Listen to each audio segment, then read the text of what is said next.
En la actualidad, muchos aspectos de nuestra vida cotidiana se desarrollan en el mundo digital. Ahí trabajamos, socializamos y también leemos. Hoy vamos a conocer qué hay detrás de las revistas digitales. Vamos a platicar con algunos creadores de contenido específico para el mundo digital.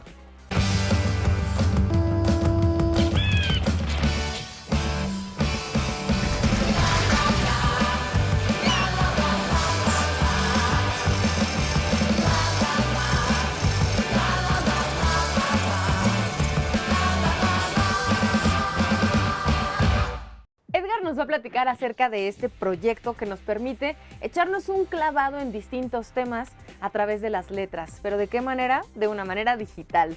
¿Cómo estás, Edgar? Muchas gracias por acompañarnos. Muy bien, gracias. Oye, a ver, yo les estoy contando que ahora tenemos oportunidad de manera virtual de tener acceso a múltiples textos de diferentes temas. Y esta revista digital nos permite precisamente eso, conocer acerca de muchas cosas en un solo lugar, desde la comodidad de nuestros hogares o de nuestros dispositivos. Creo que es una gran ventaja. Cuéntame cómo surge este proyecto, ¿por qué hacer una revista digital? Sí, bueno, justamente nosotros iniciamos teniendo una revista física, pero bueno, muchos de los problemas que teníamos era impresión, distribución, ¿no? Y entonces el formato digital lo que nos permitió fue justamente publicar más a bajos costos y bueno, llegar a más público, ¿no? El internet nos ofreció estas posibilidades y entonces, pues bueno, elegimos el formato digital y que bueno, ya llevamos nosotros 5 años trabajando en este proyecto y justamente con este proyecto nos pueden leer en América Latina, en Chile, en Ecuador. Tenemos colaboradores justamente en Argentina, ¿no? En una feria del libro que hacen allá. Nos mandan las reseñas de lo que está pasando en esta feria. En Ecuador tenemos compañeros que trabajan sobre teatro y nos mandan reseñas de algunas obras que se publican por allá. Que son las ventajas que tiene el mundo digital, ¿no? Que nos permite un alcance que no podíamos imaginar quizás de otro modo y al mismo tiempo nos da posibilidad de producir más, que eso es súper importante, lo mencionaste hace un momento.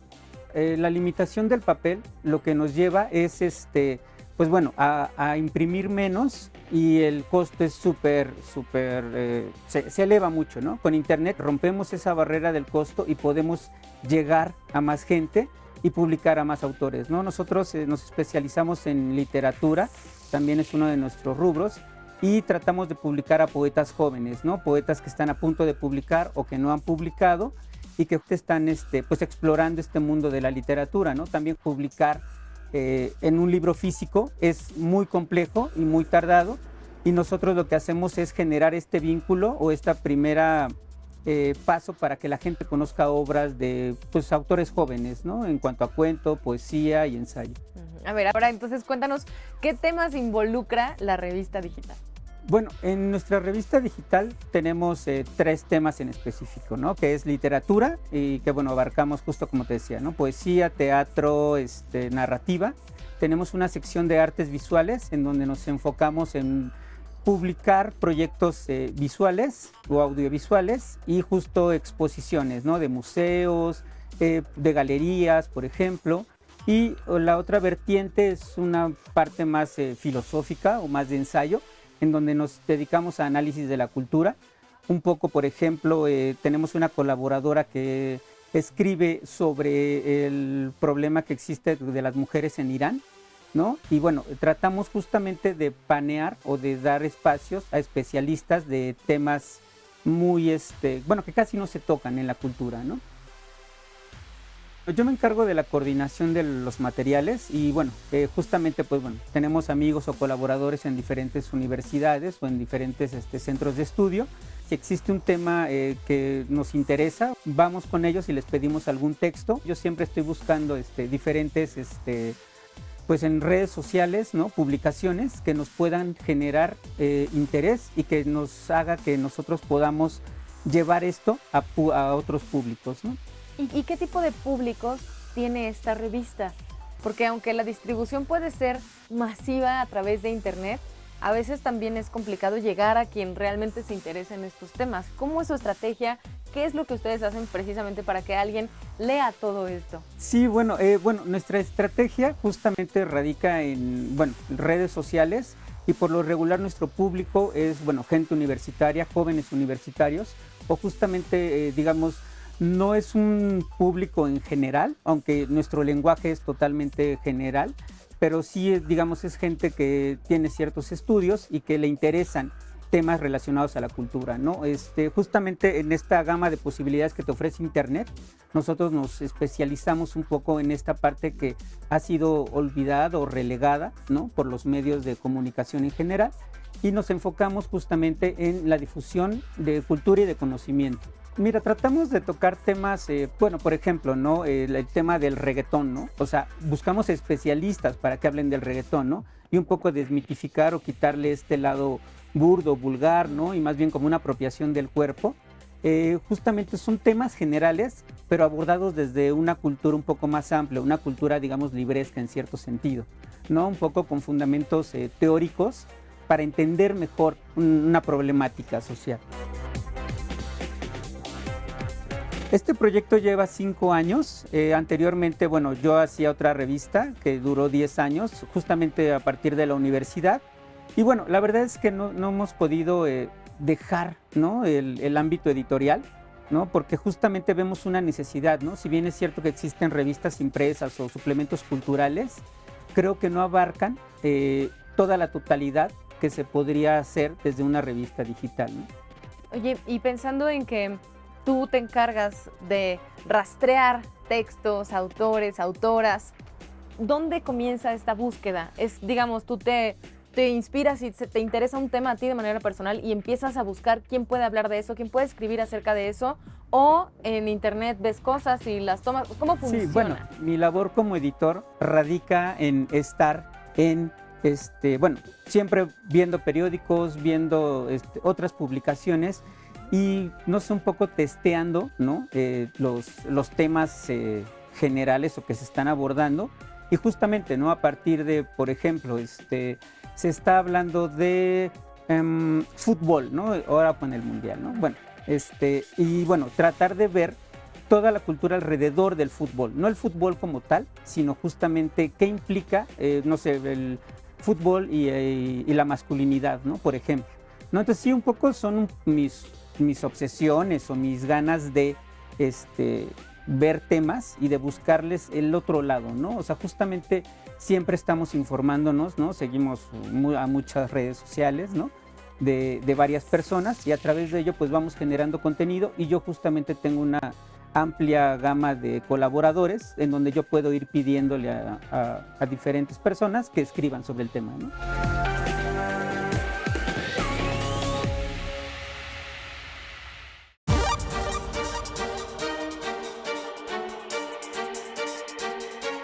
Fabián también colabora en este proyecto digital que nos emociona mucho porque podemos encontrar diversos temas, porque podemos encontrar no solo eso, sino también estilos de escritura. Es información muy valiosa y muy diversa. ¿Cómo estás, Fabián? Gracias por acompañarnos en De Todo.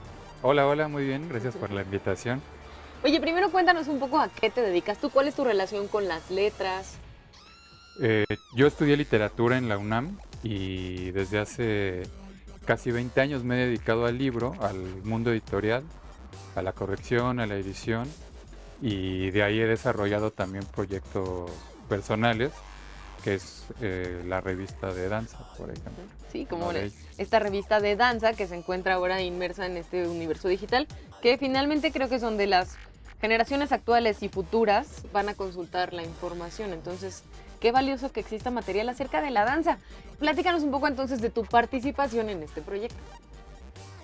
La revista se llama Fluir, es una revista de danza contemporánea, especializada en danza contemporánea, y es de alguna manera una isla dentro del mundo editorial debido a la falta de publicaciones especializadas en danza. Entonces, el proyecto está a punto de cumplir 10 años. Y mi labor dentro del proyecto ha sido pues llevar la edición como en general, como editor, y también escribir acerca de hacer un poco de crítica, un poco de reseña y fotografía de danza. Una de las intenciones que tengo al escribir es acercar a la gente a la danza, ¿no? Porque ahí hay una cuestión en la que hay algunos prejuicios respecto a la danza, ¿no? de que es difícil, de que no es fácil de ver, no es difícil descifrar como su lenguaje, ¿no? Entonces también mucho de lo que me preocupa mucho al momento de escribir es hacer entendible pues lo que se está viendo, sobre todo pensando en gente que no es especializada en danza, ¿no? Entonces ese es un público al que nos interesa mucho llegar. Entonces, en lugar de hacer textos especializados para gente de danza, también intentamos tener un equilibrio, pues, ¿no? También para quien no va mucho a la danza o que a través de ese texto se animen a ir, ¿no? Y acercarse y darse cuenta que al final no es algo ajeno, ¿no? Y que el lenguaje del cuerpo es un lenguaje pues natural y que es un lenguaje en el que todas y todos estamos pues relacionados desde siempre, ¿no? Para mí implica sobre todo esa responsabilidad, o sea, la responsabilidad de acercar, ¿no? O sea, de hacer que lo que se está viendo tenga no solamente como una resonancia hacia afuera, porque no dejamos de ser un medio, ¿no? Entonces, que acercamos al artista con el público. Entonces, la responsabilidad de escribir sobre todo es esa, ¿no? Y principalmente es hacer textos accesibles, ¿no? O sea, la verdad es que no nos interesa tanto hacer textos que no se puedan leer, ¿no? Nos interesa sobre todo que el lector pueda entender la obra, ¿no? Y que a lo mejor después o antes pueda tener una lectura sobre lo que van a ver. ¿Y cómo te preparaste para poder escribir sobre danza? Porque tu formación no es como de coreógrafo, de bailarín, ¿no? De pedagogo de la danza. Eres de literatura, de letras. Entonces, ¿cómo te preparaste para enfrentarte a este nuevo campo?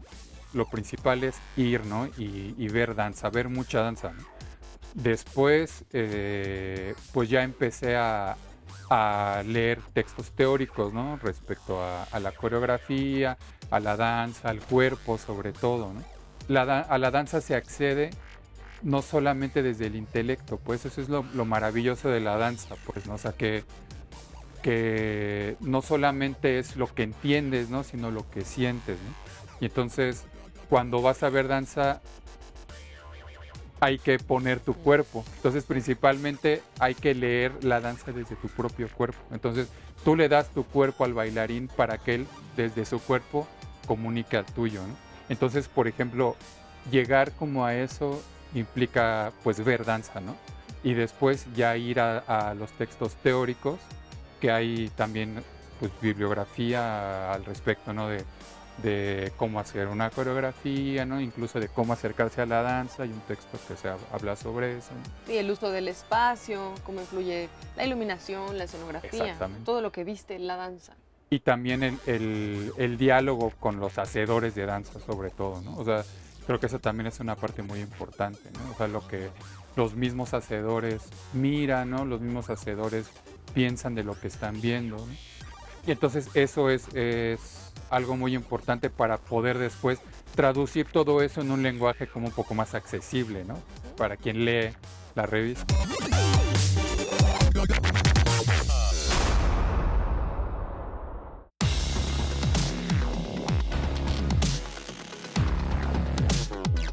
¿Cómo experimentan las autoras y los autores el compartir su contenido y sus creaciones a través de una revista digital? Esta es una pregunta muy interesante y aquí está con nosotros Jessica Díaz para ayudarnos a responderla. ¿Cómo estás, Jessica? Gracias por venir. Gracias por invitarme. Oye, cuéntame un poco acerca de ti primero para conocerte como escritora, como poeta. De niña yo quería hacer cine y quería escribir novela. Cine escribo guión, novela nunca escribí, pero escribo guiones. Y escribo, tengo ya, no sé, una carrera de aproximadamente 20 años, 25, en donde empecé a escribir como de manera formal, seria, digamos, comprometida o con una búsqueda más seria. ¿Y qué implica para ti como autora, digamos, hacer, no la transición, porque no quiere decir que dejes de publicar de manera digital, sino también vincularte con el mundo de las revistas digitales? Pues bueno, creo que ha sido un paso importante e inevitable, es decir, más o menos la inercia del, no sé, Internet, mundo digital nos ha llevado ahí. Me parece que publicar en blogs fue ya como ese primer paso, ¿no?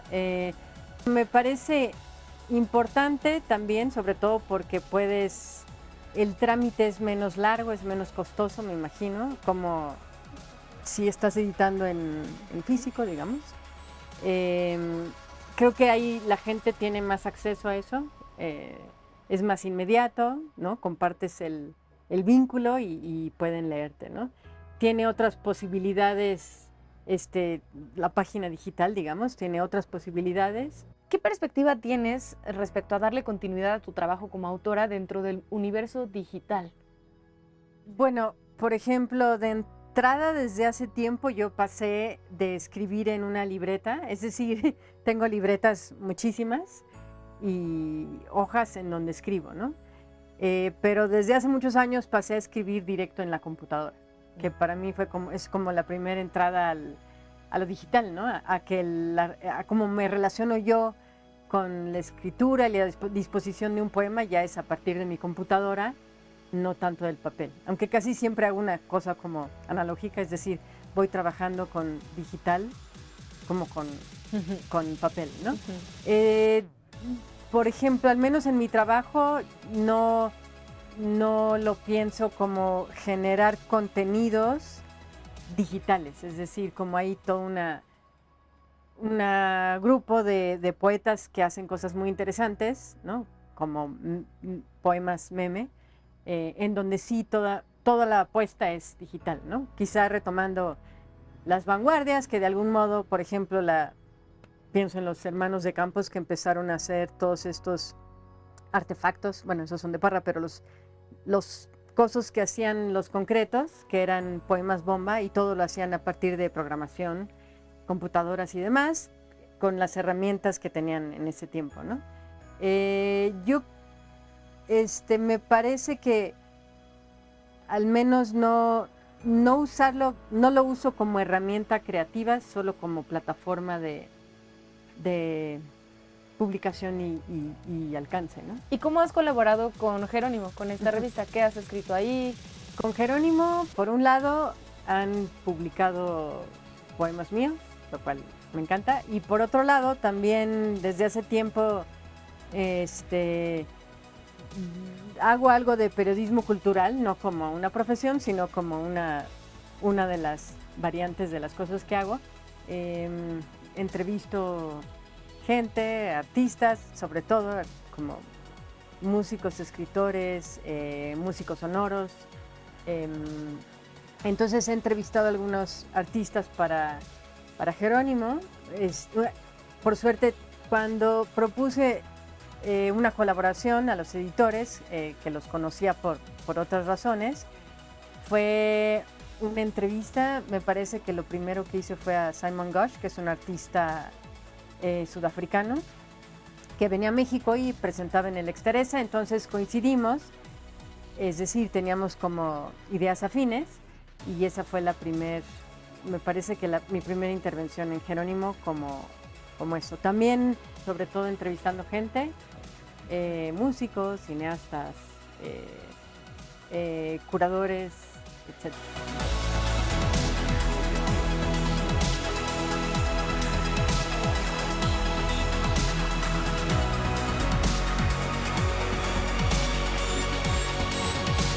Lo que leemos es sumamente importante para las decisiones que vamos a tomar después. Por ejemplo, en materia de literatura, ¿qué libros o a qué autoras y autores vamos a conocer? Y aquí está con nosotros Javier, que se encarga de escribir reseñas de libros para esta revista digital. Además hace muchas otras cosas, por ejemplo, periodismo cultural. ¿Cómo estás, Javier? Ale, muchas gracias. Muy bien, con mucho gusto de estar aquí con ustedes. Oye, ¿a qué te dedicas? ¿Cómo es que estás involucrado con la literatura y las letras? Yo soy periodista cultural y poeta y estudié literatura y periodismo en la UAM Xochimilco. Desde hace 10, 12 años colaboro con revistas digitales y con periódicos normales, haciendo reseñas y entrevistas con autores mexicanos y extranjeros. El mundo digital es muy rápido, muy ágil. Creo que Internet cambió muchas formas de comunicarnos, también las redes sociales cambiaron muchas formas de interactuar. Los medios de comunicación se transformaron de una manera rapidísima, brutal. Algunos medios lo han entendido así, pero también los jóvenes, las formas en que ellos se acercan, consumen los teléfonos digitales, las redes sociales, también les ha llevado a consumir de distinta manera tanto la literatura como diferentes actividades artísticas. Enciende el televisor. El televisor está en llamas al centro de la carretera. El televisor despierta. Observa a un hombre que fue operado por un traumatismo cráneoencefálico. Escucha a la máquina que mide sus signos vitales. El televisor pierde la señal. El televisor tiene un punto blanco al centro. Una banda de rock comienza a tocar en la azotea de un edificio de 8 pisos. Lo sé porque el televisor me ha pedido contarlos. La imagen fue virada a sepia, manipulada digitalmente. El sonido es similar al punk. El televisor tiene un punto blanco al centro. La música sigue. Un helicóptero sobrevuela la plaza pública donde los estudiantes se enfrentan con granaderos. Una molotov vuela. Un joven es golpeado. Las llamas alcanzan al televisor. La corriente alterna se interrumpe. El televisor tiene un punto blanco al centro. El televisor comienza a repetir su nombre. Las letras de su nombre se escapan por los bordes de la pantalla. El televisor tiene un punto blanco al centro. Una mujer se desnuda. 2 tipos salen volando. Una pareja se besa. Disolvencia negros. Al centro de la pantalla aparece la palabra fin. Las letras se mezclan con las del nombre del televisor.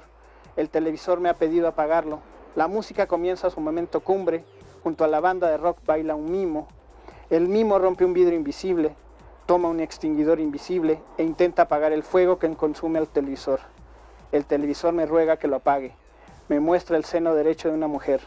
El televisor ve pasar los mismos 8 pisos que me ha hecho contar. El televisor se resiste. Las imágenes se concatenan. Una pelea de perros, un choque de autos. El televisor cree que cuando alguien muere recuerda todos los momentos vividos. El televisor tiene un punto blanco al centro. ¿Y por qué consideras que las revistas digitales en la actualidad son pertinentes? Mira, es muy fácil hacerlas, realmente con un buen diseñador, con un buen programador, la puedes hacer de manera ágil, rápida. Y además creo que tocan temas que los medios de comunicación tradicionales no pueden hacer, no pueden tocar o no les interesa tanto, ¿no? En mi carrera como periodista cultural, por ejemplo, podemos hacer reseñas de libros de editoriales pequeñas o hacer comentarios de librerías independientes o podemos hablar de autores que ya fallecieron, que no son tan conocidos. Digamos que no estás trabajando solo con la actualidad, también puedes trabajar con temas distintos, pero que tengan cierto interés cultural para revitalizarlos. Sí, para revitalizarlos y para darle movimiento. Exacto, sí. Movimiento a esto. Y en este sentido me interesa mucho saber ¿por qué platicar con las autoras y los autores y llevar esta conversación a las personas? Yo lo veo un poco como un tema de promoción cultural, ¿no? Creo que sin duda la posibilidad de leer un libro y además platicar con el autor, entrevistarlo y llevarlo a un medio digital que tiene tal vez acceso o tiene un público distinto a los lectores tradicionales de medios impresos, sin duda me parece que puede funcionar para acercar a este público, sobre todo jóvenes o sobre todo personas que están buscando autores vivos, literatura contemporánea. Creo que es muy importante también la posibilidad de llevar estos autores a los lectores vivos también.